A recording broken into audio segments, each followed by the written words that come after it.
Tonight, what started as a call about a suspicious person in Wayne County ended with the sheriff and his deputy stabbed.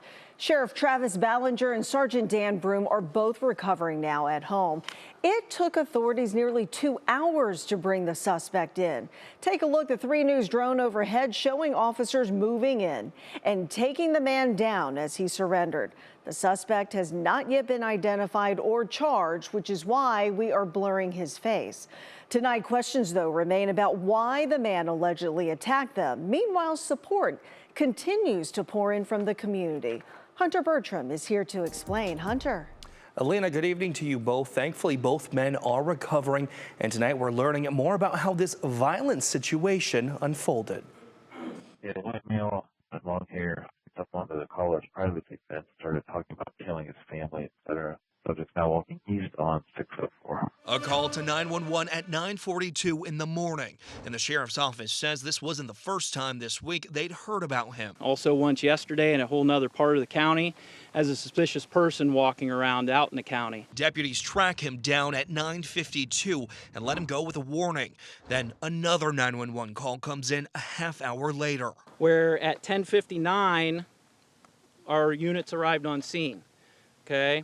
And then at 11 a.m., moments later, we heard radio traffic from a deputy stating that he has been stabbed and he needs a squad. Minutes later, a second deputy is stabbed. Authorities say struck by a folding knife. The scene breaks apart. The suspect runs, disappearing into the area while officers are left waiting for emergency care. 2 hours later, 12:57 p.m. We ultimately were able to locate him across the way over here. He's inside a shed in West Salem and he won't come out. 3 News' drone overhead as the hours-long standoff drags on.